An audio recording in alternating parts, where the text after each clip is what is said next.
Hello, my name's Oliver and welcome to my workshop. It's been a while since I've done that intro. Today's video was originally filmed as part of a bigger video with like doing little jobs on my dad's car, but then I thought to myself, no, this needs to be a standalone video so that it's searchable and can actually help people with voltage regulator problems. This is obviously going to be a 12 volt voltage regulator problem, although I have done a dynamo and 6 volt voltage regulator kind of problem solving video for 6 volt cars that will be linked at the end of this video. Now then, what is a voltage regulator and what does it do? Well, it regulates voltage. I know, shocking, electricity puns. You've got your generator, your alternator. I nearly said dynamo then, I'm not used to dynamos. You've got your alternator and then you have your battery. And your alternator is constantly making different voltages because your RPM of your engine is going up and down. So say 2CV6 for a Dyane or an AMI 8, or an MGB, it's revving anywhere from 1000 revs at idle to 5000 revs. And that's a big difference in the amount of current that's going to be flowing from that alternator. So you need to kind of iron out the bumps in order to make something that your battery's happy to accept. Otherwise, you're going to wear out your battery very, very quickly and it's not going to like it and it's not going to charge very well and you're going to have problems and you might actually explode your battery if your engine revs high enough. So we have voltage regulators. This is a 6 volt voltage regulator, but it's the one that I had on my shelf, so it's the one that we're going to use. And inside here, we have some electromechanical switches, right? An electromechanical switch is like a relay. A relay is also an electromechanical switch. When you apply current, these are little tiny magnets, they're electromagnets, and they close the contact through magnetism. And when it closes the contact, it turns the switch on. Super simple. It's a magnetic switch, right? Now, in a 12 volt voltage regulator, you don't have this one, you've got this one, and you've got that one. Super simple. And this one is the first one that we're going to talk about. I'll tell you what it does. This one is either on or off. And basically, when you start your car, you want your alternator to connect to your battery. And that's what this does. So this one, and you can see they move just, it's a tiny amount, right? But that's off, that's on. And you turn on your ignition, you turn on your car, and as soon as you do that, this goes click on. Simple. And that connects the flow of electricity from your alternator to your battery. This one, on the other hand, which, because it's French, it's the other way up. So this one, instead of connecting down, connects upwards. But obviously, if you're in a country where they make more sane electrical things, it might work in a similar style to this one. But this one flutters up and down like this. Now you'll see that this one is also closed all the time, whereas this one is off, then it's on. The reason why this one is closed is because this one is off until this connects. As soon as this connects, this is on. And you want to start the flow of electricity as soon as you start your car. So this one is closed all the time and this one is on until you start making voltage, and then when you start making voltage, this one then connects, disconnects, and flutters up and down to regulate your voltage. Super simple. Now, what are some of the problems with voltage regulators? Well, voltage regulators can actually be massively, electromechanical ones like this, can be massively reliable and last years and years and years. This one has its 60th birthday this year, and it's now retired and is obviously like taking part in an educational career. But it did very well. One of the problems that voltage regulators can face is furry contacts, and I don't mean furry as in people who think they're a wolf. I mean furry as in they oxidize up and they get furry contacts, a bit like a dirty earth cable. And so with stuff that's in the air, it reacts with the contacts and it makes bad contacts that don't actually make contact. So your circuit doesn't close because you've got a load of gunk and goo between the two contacts. Easiest way to clean that is with some very, very fine emery paper, like 1000 grit sanding paper, and just clean the contacts, and that's what's wrong with 99.8% of mechanical voltage regulators.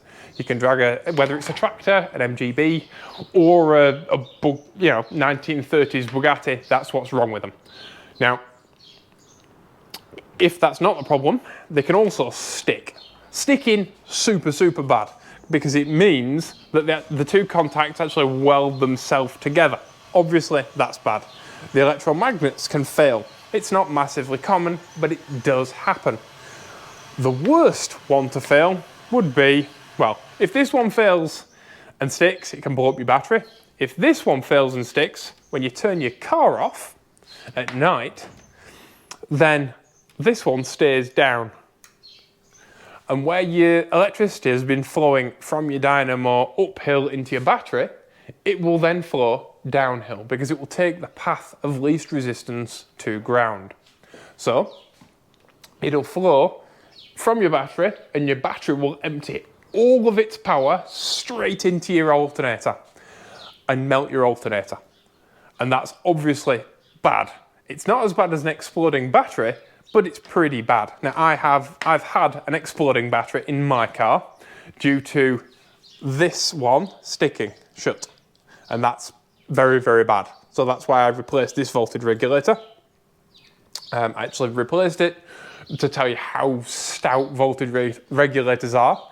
I replaced it with a voltage regulator that I dug out of a field, quite literally.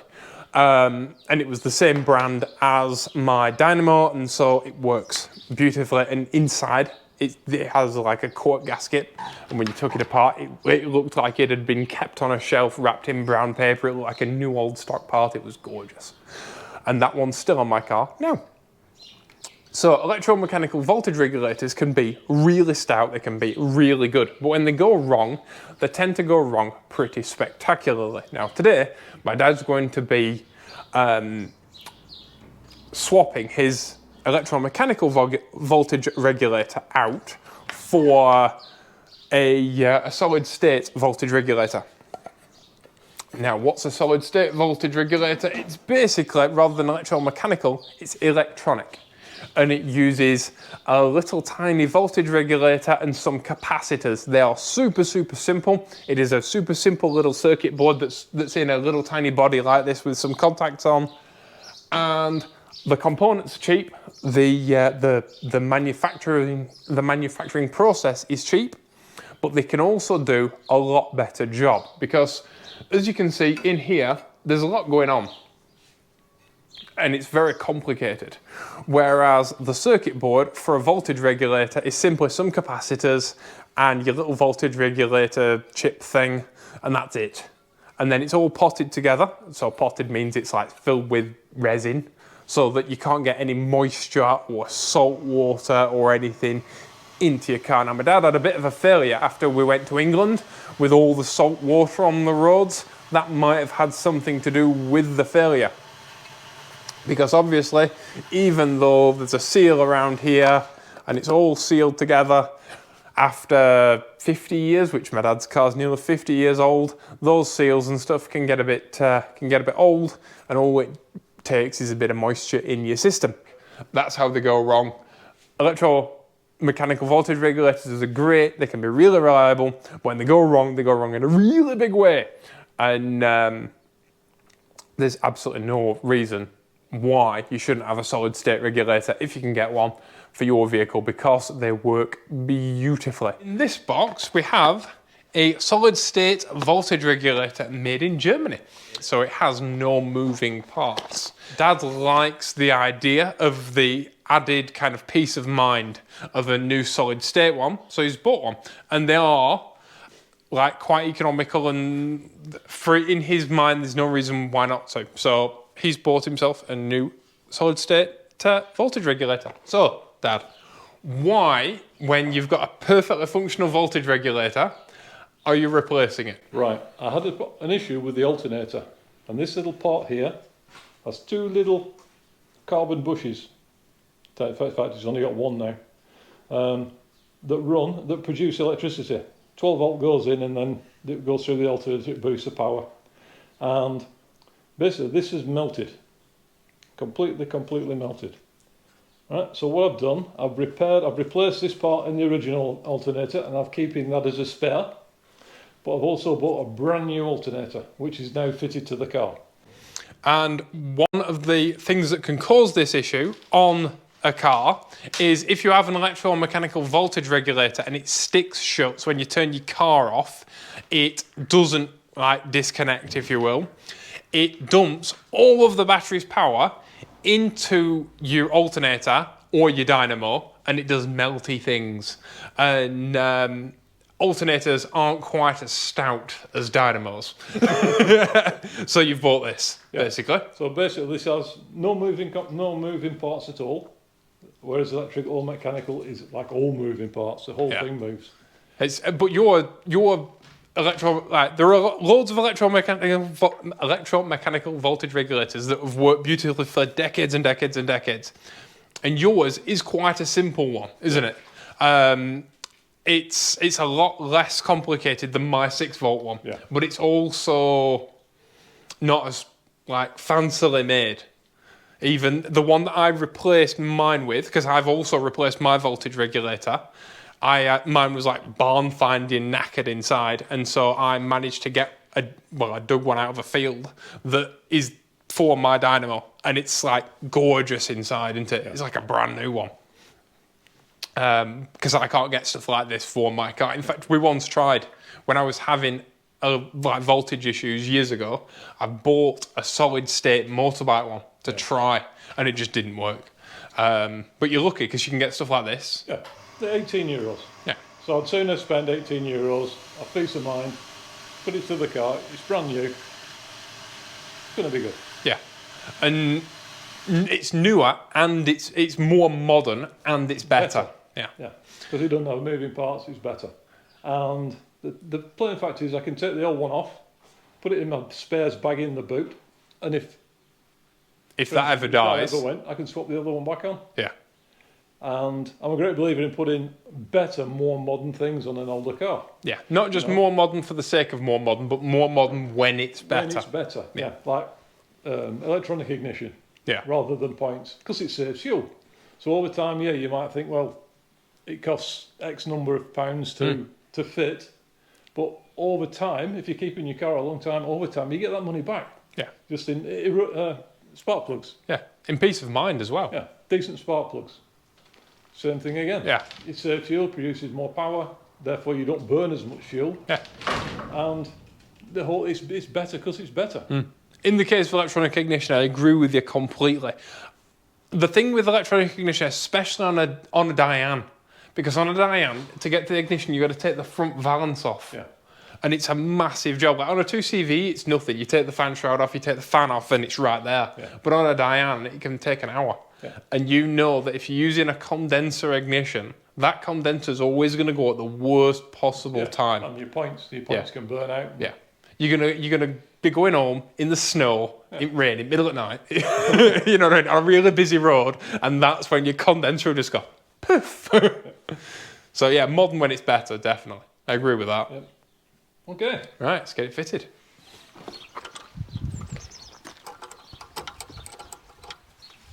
Always a good idea when you're doing anything electrical, disconnect your battery first. But if you keep it connected, and then you mount this one in place, then you can swap the wires one by one. Yeah, this isn't where. You know.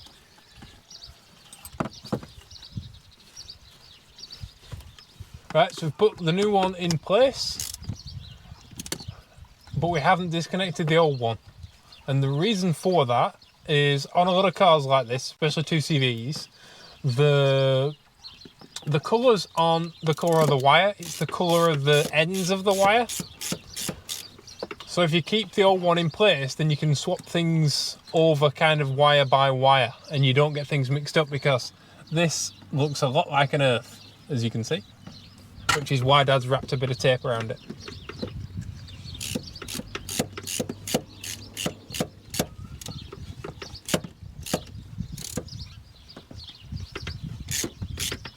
And it's a really good idea at this point to clean any earths and stuff as you go. If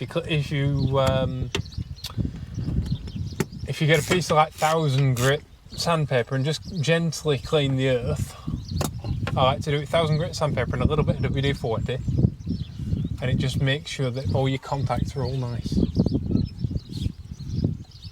Because 90% of the time when you've got an electrical problem, it's just a dirty earth, in my experience. Either a dirty earth or a slipping belt. Do you want a Phillips? A Phillips? Yeah.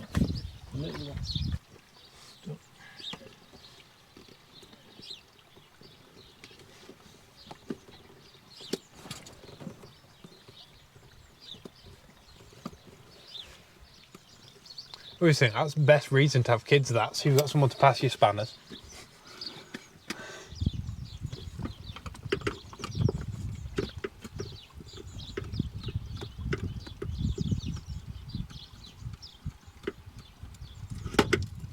Oops. That went somewhere.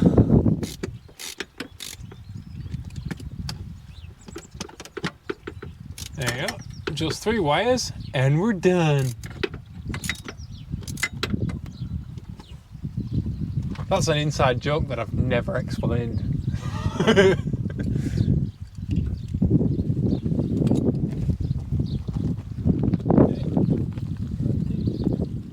You have to reconnect your battery. Yeah. Right, so this is Dad's Deciler voltage regulator, and unlike mine, it's actually sealed for life. And there's all like cottony little windings on the back and stuff like that. And if I shake it near the microphone, I'm sure you can hear that. So yeah, maybe it is a good idea that he's swapping it out.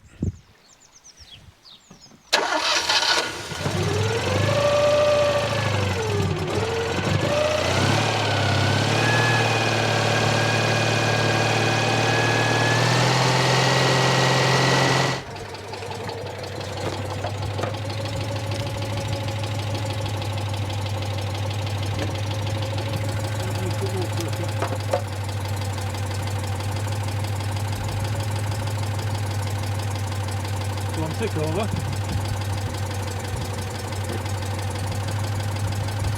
It's pumping it up nicely.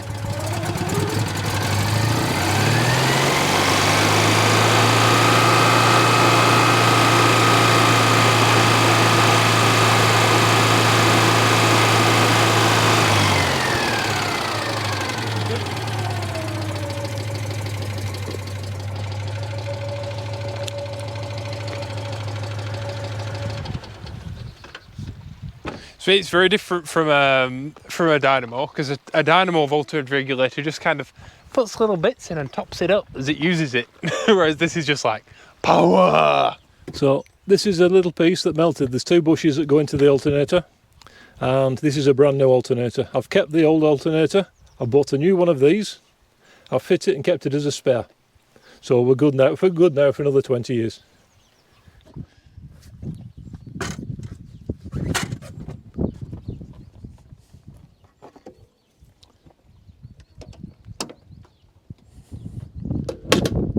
Ready for our next road trip.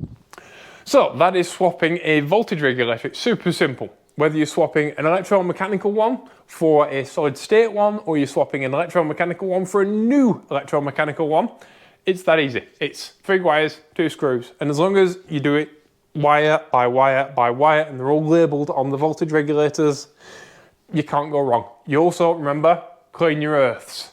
That's a life rule. Whenever you're doing anything electrical, whether it's changing your bulbs in your car, make sure that all your earths and stuff are clean on your on the connectors and stuff as you go. It's one of those things. Whenever you're doing anything electrical, clean your earths, and you'll have a lot less electrical problems. Life lessons, right? Now I will say, like I said, there's nothing fundamentally wrong with electromechanical voltage regulators. I have one on my daily driver. My daily driver is mega reliable. Whether it's -13 or 45 degrees Celsius, my car starts first time, never overcharges, 6-volt car. Everyone goes, 6-volt cars, really unreliable, they're rubbish. No, they're not. Fantastic. My car's brilliant, right? I will, however, insist that, and I'm not going to use the word suggest, I'm going to use the word insist, right? That every single person watching this video who has an electromechanical voltage regulator, and a few people who have a solid state regulator. If you want to do this, you can, but it's not as big of an imperative thing as an electromechanical one. If you have an electromechanical voltage regulator, I insist that you fit a battery cutoff, right? There are two sorts. One's a little green wheel on your battery terminal. They're all right. They're a non-invasive way of fitting a battery disconnect. They work and you don't have to drill any holes, but I don't suggest them and I don't recommend them. I suggest that you fit one like I have. I have on my keys a red key, and this red key is for a racing car style battery disconnect, battery cutoff, right? The reason why I like these is because they're there in the cabin with you. They do involve drilling a hole, which isn't the best, but allow me to explain. So say you go to a restaurant with your partner and you've been looking forward to going out together and having a date night, right? And your partner looks stunning. And you arrive at your restaurant and you get out the car and your partner is looking gorgeous and walking towards the restaurant. Now you're going to think in that moment, hang on a second, dear, I've just got to pop my bonnet, reach over, in across, you know, you're wearing a nice suit, I'm gonna reach across this greasy engine and turn off a battery with a battery disconnect. Your partner's gonna go, oh no, is there something wrong with the car? And you're gonna feel like a right Burke, right? And then you're gonna walk into your restaurant, having not disconnected your battery, you're gonna walk out of your restaurant, your battery's gonna be dead because it's gonna have drained itself into your alternator, melted the alternator. You've got, you know, you're not gonna go home and get any. You're gonna stay next to your car and wait for an AA truck in a suit, feeling like a right Burke, getting an earful from your partner. Not good. However, you fit one of these, right? And it's in the cabin with you. So every single time you turn off your ignition, you turn off your red key, you disconnect it, you put it on your keys, you walk into your restaurant with your gorgeous partner and you have a lovely meal. And you walk out again, get in your car, go home.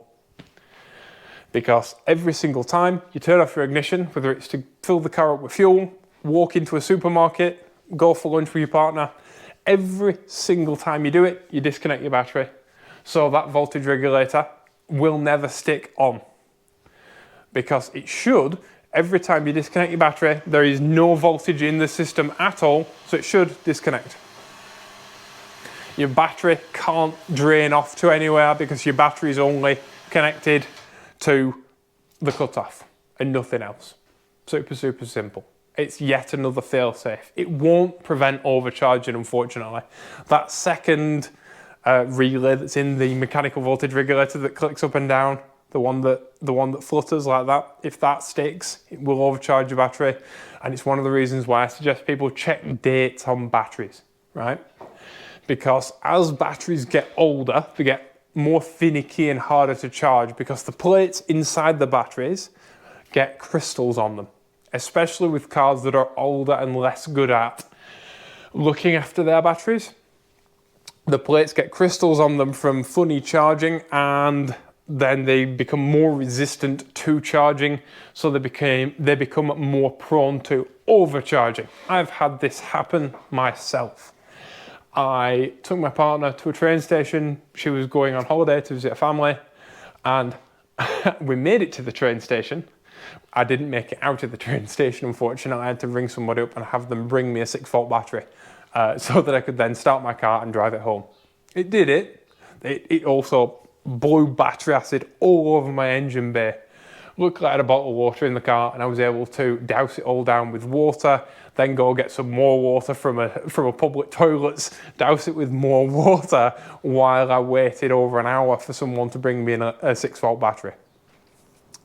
I then wired it up again with a new battery, drove all the way home, absolutely no problems. And then I had to repaint my entire engine bay. So that is a thing. And that's why voltage regulators and having a voltage regulator that's in a good condition. If your voltage regulator's like new inside, you probably will never ever have a problem. If it has a seal around it and it's all lovely, you'll never have a problem. But that is one of the issues, and it's an issue that I've had. And it's an issue that sadly having a battery cutoff won't solve, because obviously it's probably going to be on like a motorway or something like that when it happens, when you're at high RPM for long periods of time. It's just one of those things, and that's why you should always check the date on your battery, and if your battery's out of date, replace it. That's another thing that I say to people. Check the dates on your tyres, check the dates on your batteries. These things do not last forever and need replacing, and it's one of those things that we all forget. So, fit a battery cutoff, check the DOT date on your tyres, and please check the date on your batteries. While you're checking the date on your battery, make sure that you check the condition of your battery cables as well, if you've never done it. I've seen loads of people out there who put brand new alternators on their car. They fit a brand new battery, and then they hook them up with horrible old crusty, crunchy, stiff battery cables. Battery cables are not supposed to be stiff. They are not supposed to be crusty, and they are not supposed to be crunchy. And they are relatively inexpensive to change. The crusty, crunchy, age-hardened battery cables are full of resistance, and resistance creates heat. At best, it means that the things that you want power to get to, like power running to your battery or to your starter motor, is not getting there as it should. At worst, it generates heat, and that's not good. So remember, when you check your battery date also, if you've never done it, just give your battery cables a little bit of a flex, and if they are stiff or if they are crunchy, please replace them. It's an easy thing that you can do, and a lot of companies out there who sell like voltage regulators for specific vehicles also stock specific battery cables for those vehicles. And while we are on the subject, have you ever checked the date on your tyres? Do you know how to check the date on your tyres? The life you save may be your own. Here is a video all about checking the date on your tyres, and here is a playlist full of either Dyane or 2CV stuff, I haven't decided yet, and there's a button that looks like my face. So before you go and check the date on your tyres, and you check the date on your battery, to keep your car all happy and functional and in wonderful condition, make sure that you hit the button that looks like my face to subscribe. Thank you all for watching. Tell me down in the description if this video has been helpful to you. I hope it has. Or have you sorted your car thanks to this video? I love those comments. Please leave your comments down below. Thank you. Bye.